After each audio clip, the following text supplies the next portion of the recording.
Hello and welcome back to Shakesyear. We are still working on King Lear, and today we get to hear from Kent in Act 2, Scene 2. And please pardon the soundtrack. They've been at this all day. I have no idea when they're going to stop, so I just had to get on with it. Anyway, so Kent, if you remember, was banished in Act 1, Scene 1 because he stood up for Cordelia and called the king out on making some bad choices, and the king didn't like that. But being the wonderful servant that he is, and dear friend and advisor to the king, he is now in disguise so that he can still serve the king. So he has been sent to Gloucester's place with a letter from the king detailing how poorly Goneril has treated the king and all of that sort of thing, and kind of sort of asking for help or somewhere to stay. So Kent is at Gloucester's place already, but in disguise.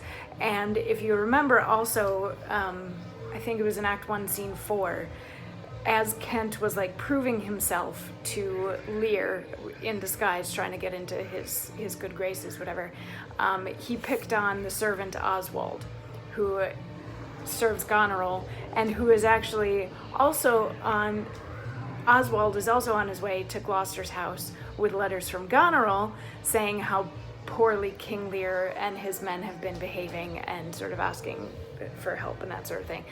These letters are to Regan, but everybody's meeting up at Gloucester's place because Regan doesn't want to meet her father or deal with her father in her own house for fear that he will destroy it the way that he destroyed Goneril's place.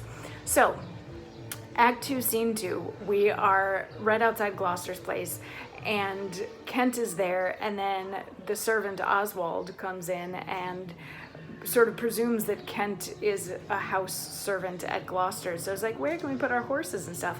And Kent, remembering that he has already beat up Oswald and that Oswald is Goneril's servant and was disrespectful to the king and all that sort of thing, he starts saying some really nasty stuff. He calls him a whole bunch of names and he challenges him to a fight, and the whole time Oswald's like, you don't even know me, like, how do you hate me? And he's like, oh, I know you, I know who you are, you're a piece of garbage.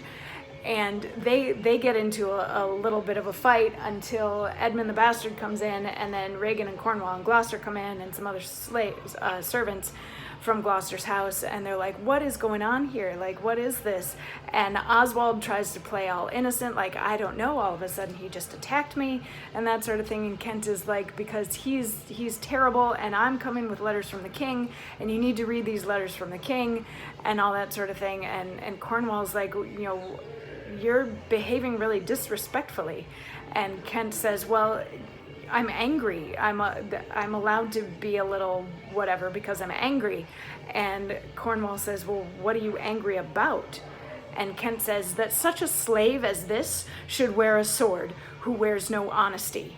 Such smiling rogues as these, like rats, oft bite the holy cords atwain, which are to entrinse, to unloose, smooth every passion that in the natures of their lords rebel, being oil to fire, snow to the colder moods. Revenge, affirm, and turn their halcyon beaks with every gall and vary of their masters, knowing not, like dogs, but following.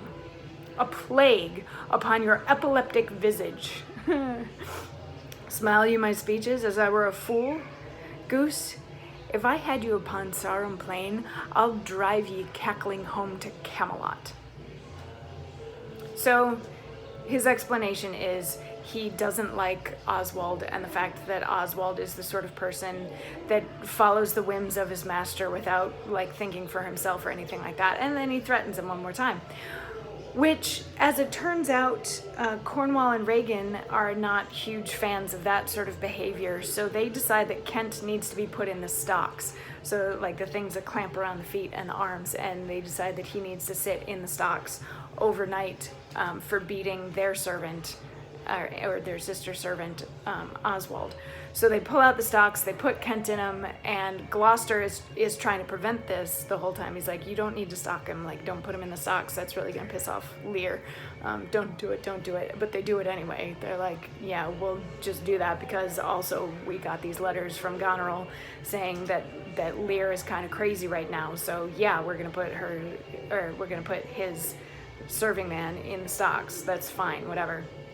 And they leave, and Gloucester gets to take a quick little moment with Kent to be like, I'm so sorry about this. And Kent is like, no worries, I'll sleep, I'll whistle, I'll pass the time that I'm sitting in these stocks. And then Gloucester is like, yeah, sorry, I can't help, and leaves. And then Kent gets a moment on stage by himself that we get to hear about tomorrow. So I'll see you then for that. Mwah.